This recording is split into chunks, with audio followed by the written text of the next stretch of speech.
Hello, everybody, and welcome to the TEACHERCAST Educational Network. My name is Jeff Bradbury. Dominic Amaral. And welcome to Ask the Tech Coach. This is episode number 24, How to Provide Direction When There Is No Direction in Your School District. Before we get to our main topic today, there's a lot of great things happening over on the TEACHERCAST Educational Network. Of course, we've been talking all about tech coaches, but also we've been talking about our podcasting network. We've got a lot of great shows out there. Hope you had a chance to go over to teachercast.net/iTunes. Check out our great shows, such as the TEACHERCAST podcast, our roundtable shows, Educational Podcasting Today, the show that teaches teachers how to make great-looking podcasts and amazing-looking websites. And, of course, we've also got our brand new show, EdTech in the Classroom, the podcast that brings on the best of educational technology and puts it right in front of your laps. Nick, how are you today? Welcome back to the show. Hey, Jeff. Glad to be back on and, just excited to talk about our next topic on, how to provide some direction. We've had some great shows here, and of course, we want to thank everybody out there for chiming in. This is Ask the Tech Coach. You can certainly find us and ask us any questions about how to be an effective technology integration specialist. You can reach out to us on Twitter at Ask the Tech Coach. Leave us a voice message over at teachercast.net/voicemail, or, of course, email us your questions at feedback@teachercast.net. And, Nick, that's exactly what a few tech coaches did this week. They reached out and they asked the tech coach about our show last week called What Do You Do When Teachers Don't Get It? We had a great time discussing those PD moments that you're sitting there, you're teaching, you're in the moment, and then somebody looks at you and says, why? I don't get it. Why are we here? Those little moments that happen that might crap up on you and go, what are we doing with this and why are we here? Nick, you said last week on the show you had a few of those moments. One of our tech coaches emailed us this week and said, well, what happens, Nick, if you're in the moment, you're doing your thing, and because somebody asks a question that you might not have been prepared for, what do you do if you accidentally say the wrong thing and suddenly you're in that embarrassing moment where everybody heard you say it?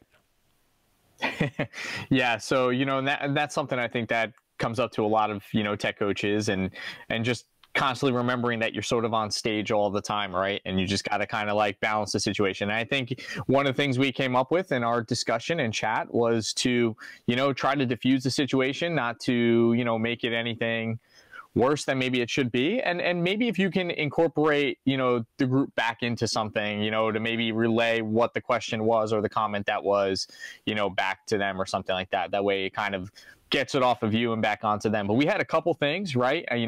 Saying the wrong thing and just how do you recover? And I think that's one of the things, how do you recover then from that slip up or that accident? One of the things I think we mentioned as well on there was what do you do when the tool doesn't work, right? You say something's going to happen or some tech tool can do something and then the feature you're talking about doesn't actually go as planned. I've been there. I think we've all been there, and that's going to tie into our next question here, which is, what do you do if you're giving a presentation and you accidentally invent a feature of the app that doesn't actually exist? And we've all been there for that one. I know I have. Does Google Slides do this? Of course it does. Let's just move on to the next thing. And you go, oh, oops. What do you do, right? Absolutely. What do you do? And I think, a lot of times it's just same as students, right? You don't want to leave them with the instance that, oh, even though I'm saying it works and it doesn't work right now, that it doesn't do it at all. I think that's why having sometimes slides with screenshots, right? I think having stuff that you can fall back on that also proves your point that, look, it did maybe work at this time, or maybe there's a glitch going on right now. But it's a way that you can provide them with some functions, and then maybe buys you some time to then go back, make sure that, whatever the new function or feature, the way it is, actually works. I'm telling you, I do it all the time where, you find out you're working with a tool and even the menu changes, right? And you're like, man, I swore it was right here and I was able to do something, and this time it doesn't work. We want to know your questions out there. If there's something that we're mentioning on the podcast that you want to know more about, please ask the Tech Coach. Again, you can find us on Twitter at Ask the Tech Coach, or of course, leave us a voice message over at teachercast.net/voicemail. We would love to hear from you guys. And one of the things, Nick, that people have been asking me about recently is the EdTech integration plan. Now, we mentioned on last week's show, we're going to be doing a whole series of shows over that, but it did come up a couple times in our recent mastermind meeting. And really the question that we have here is, what is the difference, Nick, between a tech integration plan and the ed tech integration plan? Somebody had a question for you on that one. What is that difference? Yeah, so we just went into, the features that a lot of times districts or personnel, they think of the two as both like, what devices do I get and how do I start to implement or roll out these devices? And that's great as the tech plan, if we're talking about technology in general. But if we're starting to talk about, the overall ed tech integration plan, then we're talking about how do we now support the devices inside the classroom? How do we provide professional development to teachers? What training do they need, or what features should we talk about? What app should we then bring in? How does it tie into, district or building goals? So, we have to just remember that they're not the same thing, and that we have to think about the end game, which is what are we going to do after we roll out these devices? And of course, we're here in the middle, literally in the middle of our 8-week Ask the Tech Coach Mastermind. We've been having some great meetings, some great breakout sessions, some great one-on-ones with all of the tech coaches that have signed up for our masterminds. We want to say thank you to everybody out there who's in our mastermind, and of course say hello to them. But let you guys know that we are going to be starting up our next cohort of our Ask the Tech Coach Mastermind coming up in the corner here in January. We're going to be starting our second cohort to help support tech coaches all around the world. We actually have tech coaches in our mastermind from Poland and some from Finland. And so there's a lot of tech coaches all around the world that are listening to this show. We, of course, want to say thank you. And if you're interested in learning more about our Tech Coach Mastermind, let us know. Find us on Twitter at Ask the Tech Coach. We'd love to share a little bit more about it with you and have you guys join our cohort, and hope that you guys do in the next coming years.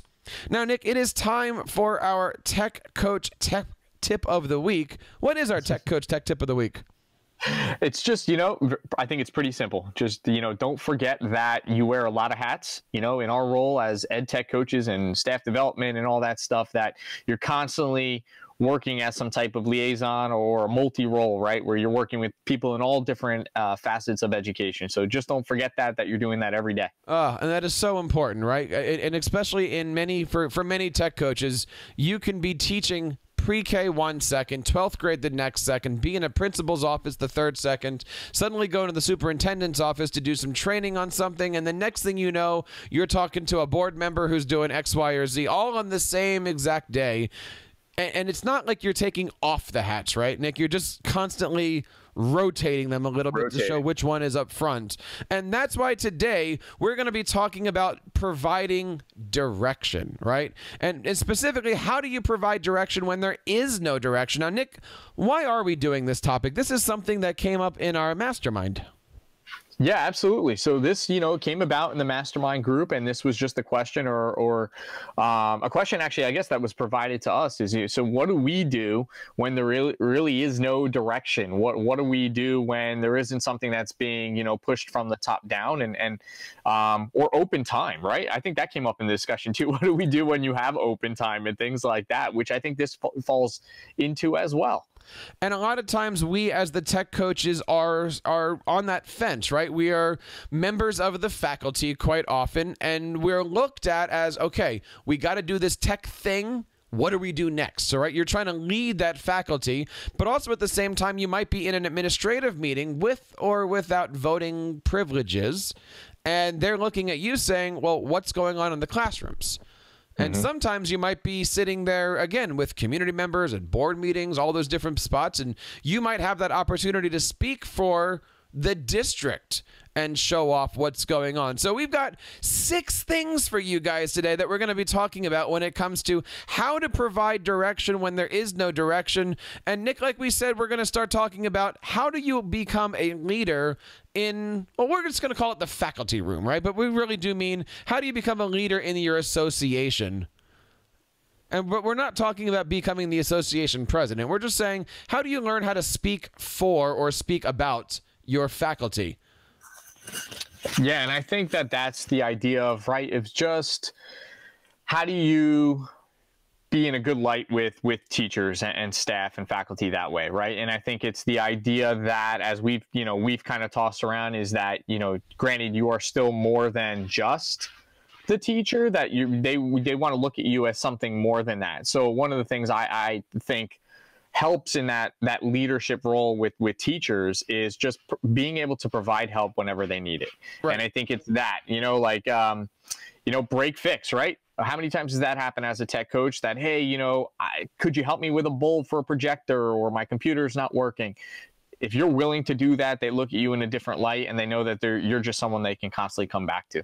And it's important that we always remember it's okay to talk to your administrators about your teachers, as long as you're not talking to your administrators about your teachers. Right? Like, I can go to the principal and say, hey, look, I was in Nick's class. He's doing some amazing things. You should really spend a couple minutes, if you have a chance, go down there, get, just pop your head in. He would love to have you, but he's doing some awesome things in that class. Can't say enough good things. And that's different than going to your principal and going, dude, I was just with Nick.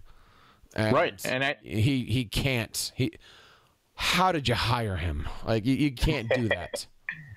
Which kind of starts with what we said, right? I think the whole idea of, trying to recover from some type of comment or something that you make, right? And this can go both ways to teachers, where maybe you accidentally slip and you really shouldn't have said something about, admin, or admin to, about teachers. So it's that thing. I think what you were highlighting, though, Jeff, is the whole idea of highlighting and being an advocate for faculty accomplishments, right? Like, hey, check out the work that they're doing, showcase it, tweet about it, share it on a site, send it out to other teachers.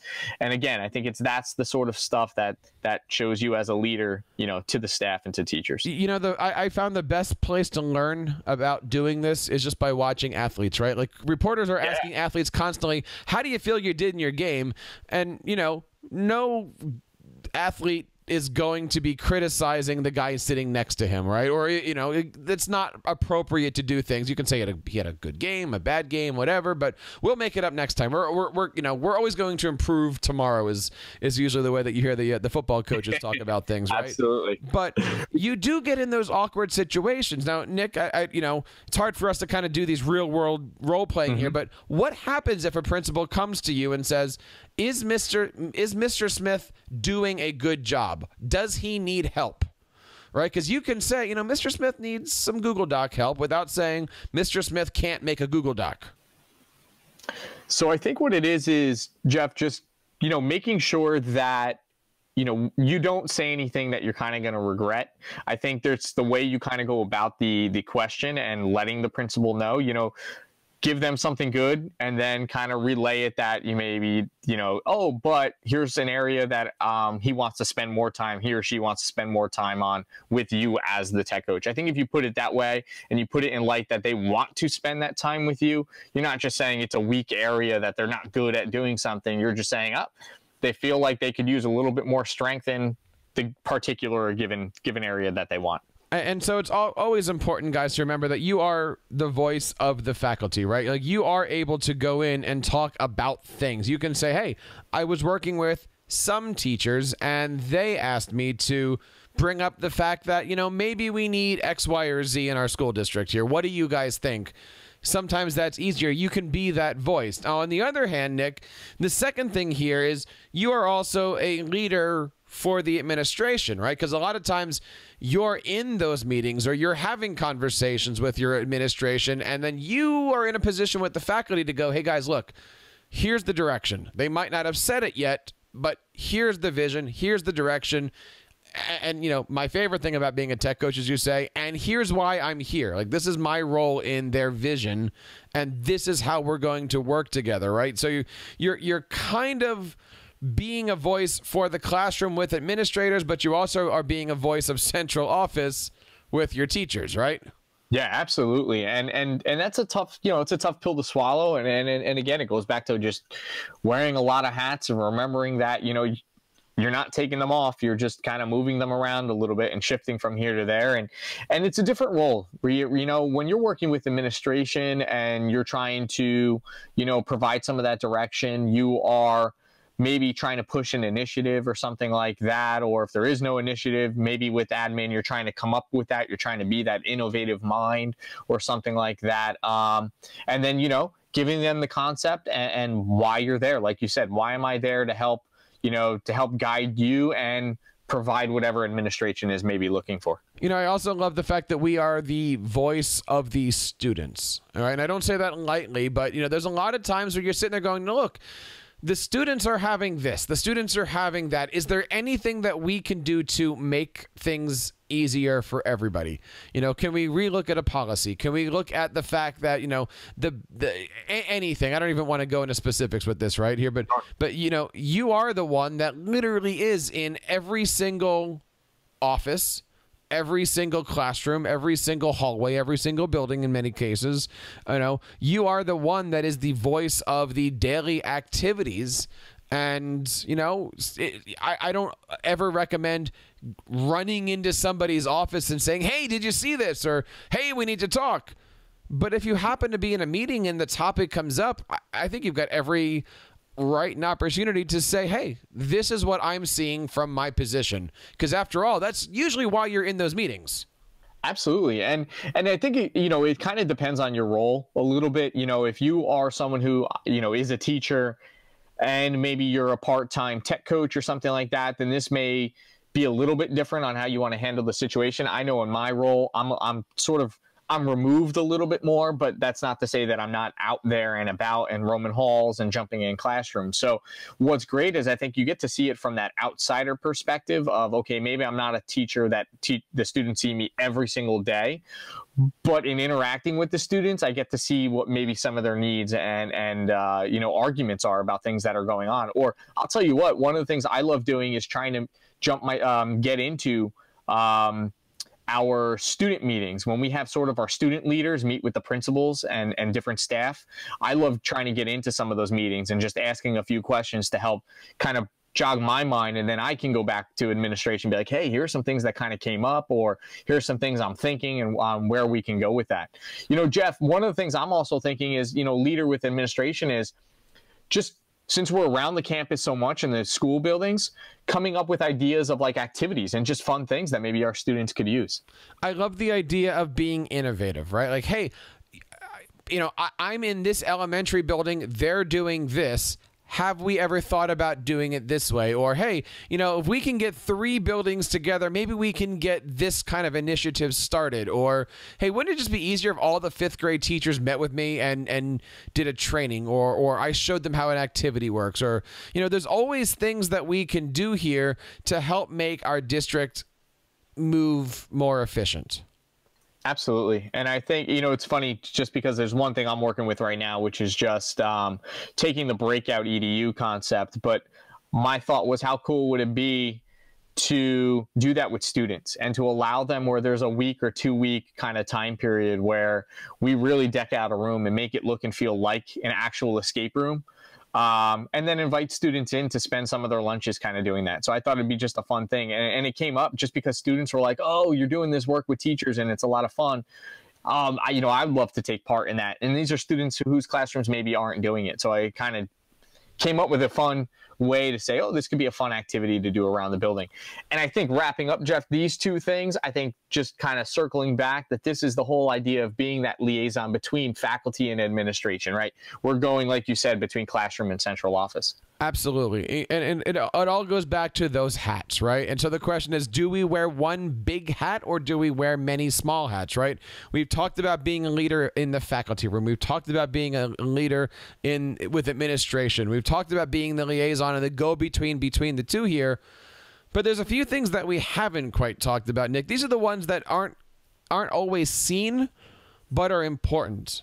Right? And if you're a tech coach out there listening, my questions are, has your principal ever said, hey, why don't you come to our community meeting? Or has your superintendent ever said, hey, would you present on the state of ed tech to a board meeting, right? So you are basically being asked to be the ambassador of classrooms to the community, to the Board of Education, maybe at a conference, right?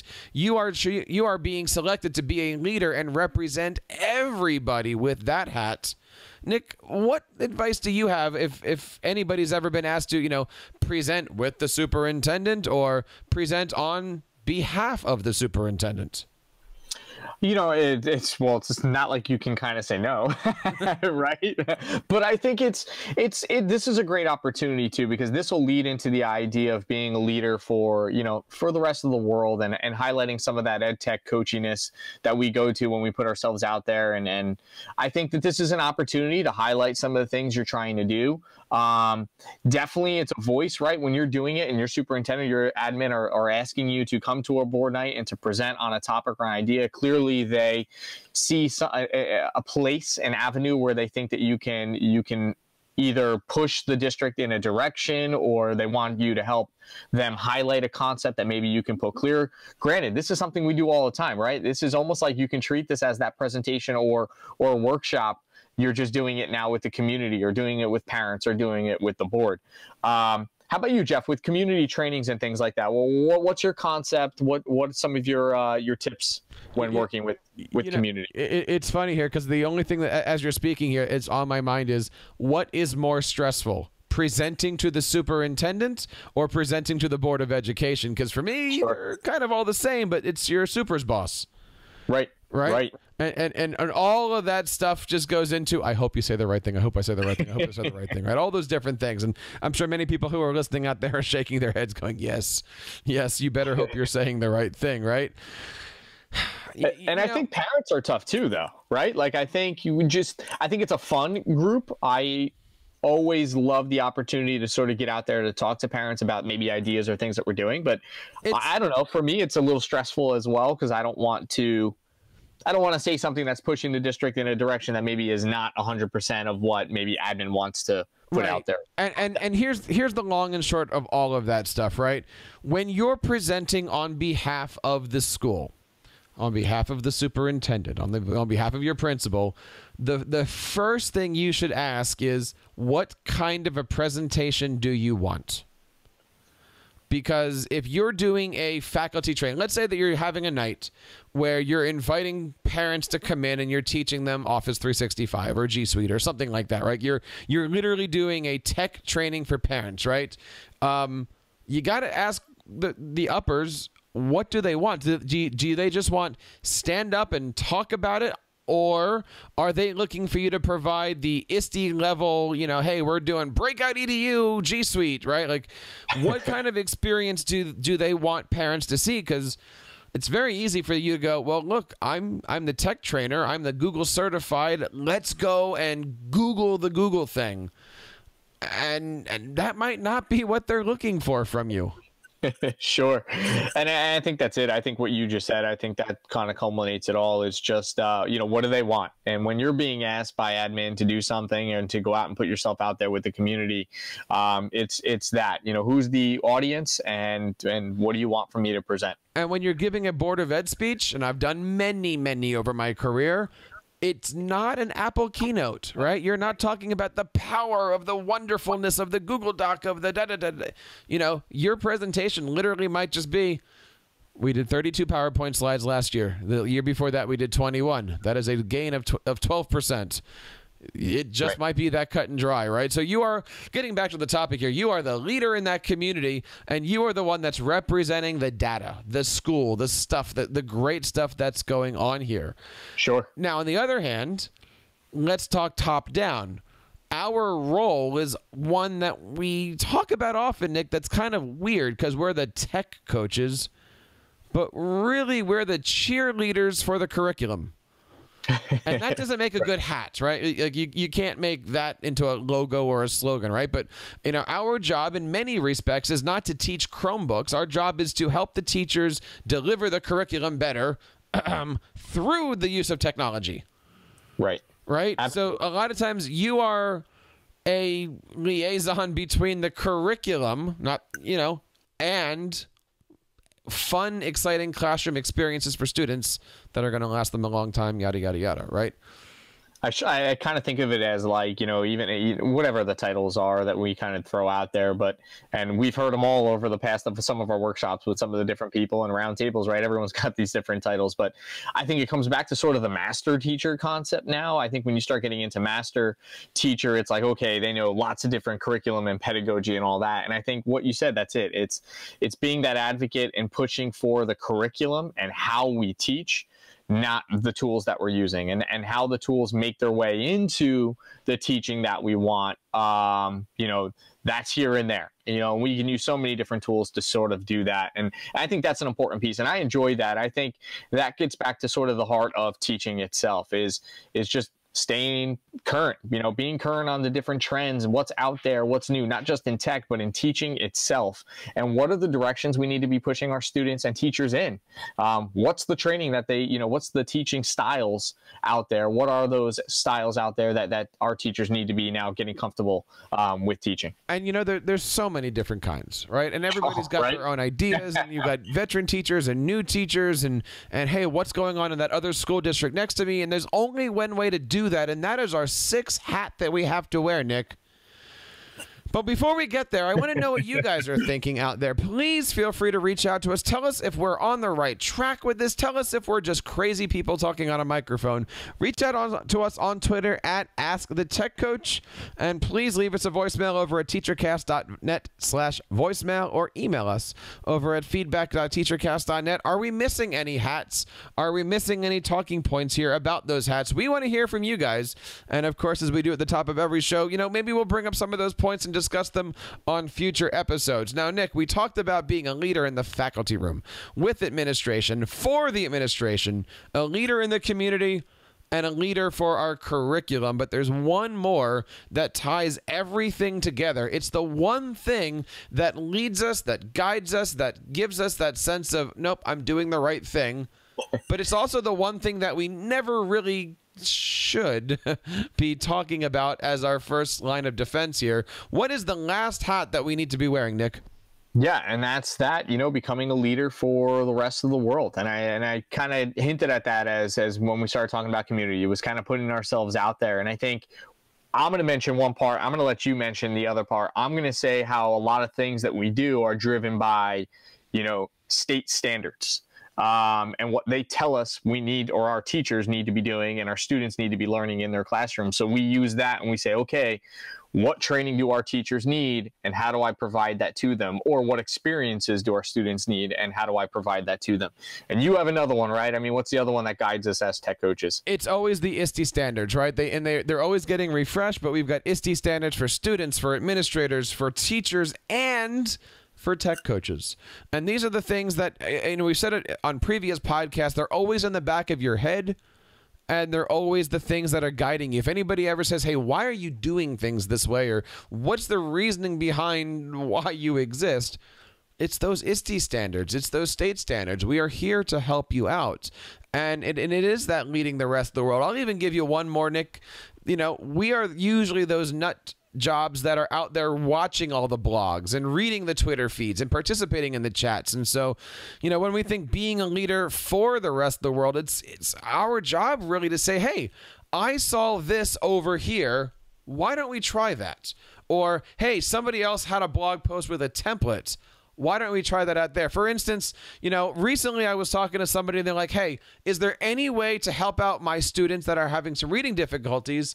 And they said, we need something that does closed captioning. Now, Nick, do you have any idea of a tool out there that does closed captioning that you might be able to share with your students? Jeff, I'm going to put it out there, and this is something I learned, but I learned that Google Slides does closed captioning. You're and that kidding. you can even use, and you can do that with Screencastify as well. And that's an awesome thing, right? So like we're the answer guys out there that say, hey, how are we doing? And you know, there's a lot of hats, right? So we want to hear from you guys. What do you think about all this stuff?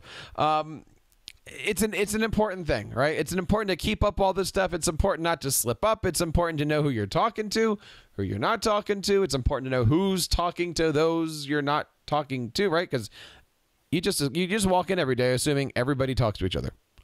And right. You need to be the leader for all of those things, because you could easily turn around and have somebody say, well, Nick told me. Right. And everyone's looking for direction at some point, right? Like, it's like, think of it just how many times you float through the hallway and someone's like, man, I have this idea of, classroom teacher, I have an idea for something I want to do in my class with my students. And then you walk out of there and you give them an idea. Next thing you know, admin wants to speak to you in the office. Man, I heard about this cool thing. And can you enlighten me on this topic or this trend? And now you're starting to provide them with a direction as well. Yeah, definitely. And it happens all the time. It's like when your principal calls you in and says, hey, I heard that you said that Google Sheets does closed captioning. And you're like, no. Right. No. They were close, but they're not there yet. So we want to know what you guys think. All right, please reach out to us on Twitter at AskTheTechCoach. We've got a very, very active Twitter feed over there, and I've been doing some good stuff over there. Now, Nick, we've got a great episode coming up next week on November the... Is it 12th? It's the 12th, I believe it is. Yeah. On November the 12th. What is going to be our topic? So we're going to talk about what will make a good faculty or department meeting presentation. Yes. And I think that's a great one. I think, like how do I present to a full department, maybe inside an auditorium, but also what do I do when it's maybe a breakout session or a workshop or something like that? So, what's the difference between the two, and what should I present on? Now, when we have that show, that'll actually be our first show post ISTE conference. I'm looking forward, Nick, to going out to Seattle that very weekend. It's the weekend after Election Day, so I guess that's 2 weekends from now. And we're gonna be doing some podcasting. We're gonna be teaching teachers. We're gonna be teaching about 200 teachers how to podcast, what to podcast with, what different kinds of equipment and activity, all the great stuff that you guys can find over at educationalpodcasting.today. And we are so looking forward to being a part of this November's ISTE conference. Nick, what do you have going on you in the month of November? So November, I'm jumping around. I have a couple different workshops lined up, and I think, it's that time of year where we are just trying to, provide the teachers with what they want, and then also make it into, the holidays, which is always a stretch run. But what I love about that time is just being able to innovate a little bit with workshops and ideas. So check out that show. It's going to be coming up on November the 12th. And right after that, we're going to be doing our November Tech Coach Roundtable. We are looking for you. Yes, that's right. You to be a co-host on our show. Each month, we wrap up the topics that we were discussing on our show, just Nick and I, and then we bring in people to do a roundtable show on those topics, and also spotlighting and highlighting some of the topics that we're going to be doing for our next month. If you're looking to be a part of that show, or if you'd like to be a part of the podcast, find us over on feedback@teachercast.net. Email us. We would love to have you and have you be a part of our show. Nick, 24 episodes down. I hope everybody out there is enjoying the stuff. We've been having a great time with our mastermind. We've been having a great time getting back into this. One little calendar note that we want to announce today. On December the 13th, Thursday night, December the 13th at 8 o'clock at night. That's 8 o'clock at night Eastern. We're going to be co-hosting, Nick, EdChat Interactive. It is a fantastic online platform that generally has, 50 to 100 people or so come in, join us. It's like a roundtable show all at once. We're going to be talking all about tech coaching, and we're going to be doing a few different topics. So we're going to be putting some links in our show notes over the next couple weeks as things go out. But mark your calendar on December the 13th. That's Thursday, December the 13th at 8 o'clock at night. We're going to be co-hosting EdChat Interactive on behalf of EdChat Interactive, TeacherCast, and the FETC conference. We're going to be having a good time. We hope you can join us. On behalf of everybody here in the TeacherCast Educational Network, my name is Jeff Bradbury. I'm Nick Amaral, reminding you to keep up the great work in your classroom and continue sharing your passions with your students.